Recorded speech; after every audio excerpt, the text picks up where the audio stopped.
রামবাড়িতে কোনো বার্তা আছে? সালাম নিন, বীর সাহেবের সালাম নিন।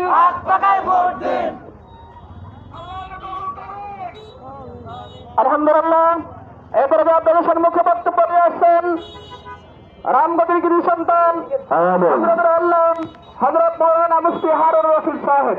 হযরত মৌলানা মুফতি হারুন রশিদ সাহেব বারাকাল্লাহু ফি হায়াতিহি। আসসালামু আলাইকুম ওয়া রাহমাতুল্লাহি ওয়া বারাকাতুহু। আলহামদুলিল্লাহি ওয়াসসালাতু আলা আহলিহা।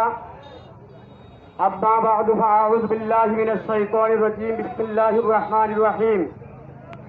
তাআওয়ানু আলাল বিররি ওয়াত তাকওয়া ওয়া লা তাআওয়ানু আলাল ইসমি ওয়াল উদওয়ান। ইসলামী আন্দোলন বাংলাদেশ ২ নং চরবাদাম ইউনিয়ন শাখা কর্তৃক আয়োজিত আল্লামা খালিদ সাইফুল্লাহ সাহেবের শুভাগমন উপলক্ষে আজকের এই পথসভার সম্মানিত সভাপতি উপস্থিত আছেন।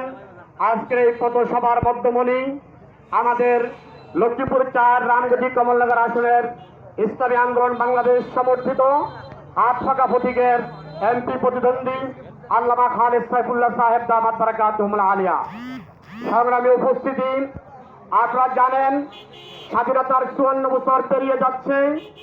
রামগতি কমলনগরের উল্লেখযোগ্য যে সকল সমস্যাগুলোর সমাধান হচ্ছে না।